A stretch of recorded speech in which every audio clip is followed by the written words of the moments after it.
Well, everybody, our favorite SJW champion, Kali Palegi, and I have no idea if I'm mispronouncing that name, I apologize in advance, but I'll give her that much, it's a very unique name. Kali Palegi, who worked for Gamespot, reviewed The Last of Us 2, and if you remember, she brought us the greatest hits from Days Gone, such as The Zombies Are Too White, and I'll Ride You Like I Ride My Bike, or Ride Me Like I Ride My Bike, excuse me. Just brilliant, non-subtle, pro SJW BS into video games, right?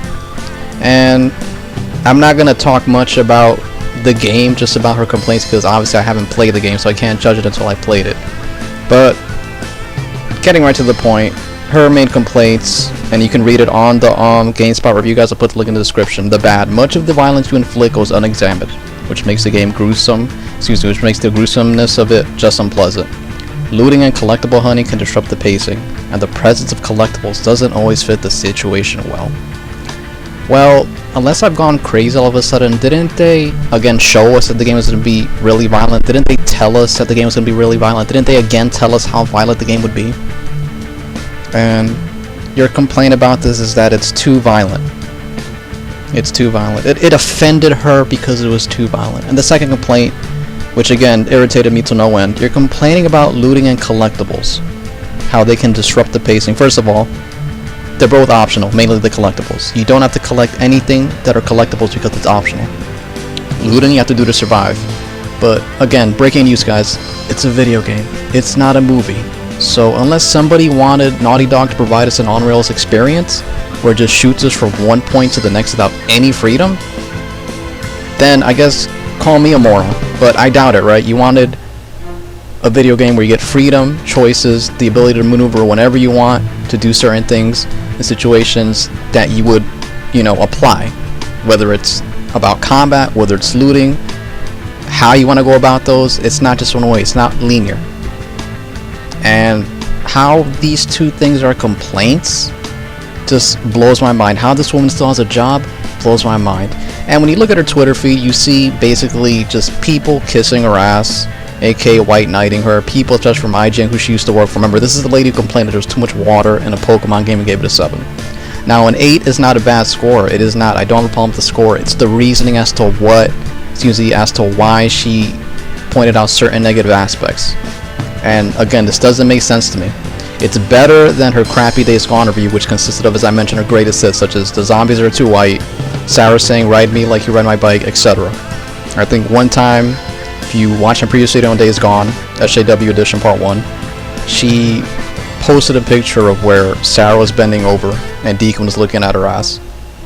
Interesting how fiancés that were, intimate with each other already, who have a history of a physical relationship, are gonna admire each other in certain provocative ways, right? That's not right, isn't it? Guys, this is a video game, it's not a movie. So if anybody wanted a Naughty Dog game where it's an on-rails experience, please let me know.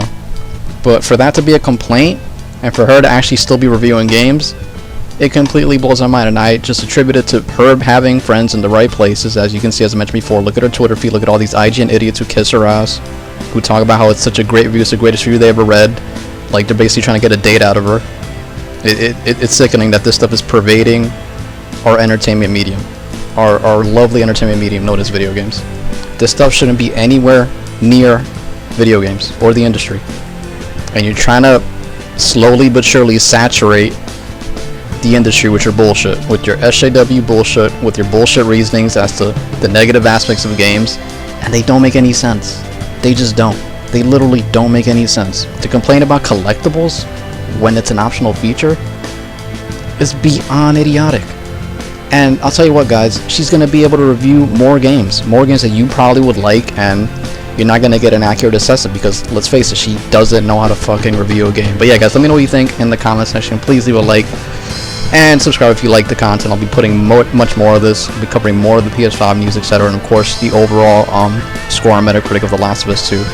But please, again, let me know if I'm crazy. Let me know if you wanted an on-rails experience from Naughty Dog where you don't explore, you don't do a lot of looting, and you just get practically a 5-hour experience, because more or less that's how the on-rail experiences are. They're in fact less than that. They're sometimes 2 or 3 hours. If it's a direct on-rail experience like a Kinect game or some of the early VR games, then yeah, guys, I guess if they would have made it that way, she would get a 10 rate. Again, nonsensical, idiotic. You shouldn't have a job, but you do, because the world is not about being good at your job. It's about basically appealing to somebody, kissing the right people's butts, or being a brown nosy king. But yeah, guys, I'm out. Take it easy. Be safe. Have a great weekend.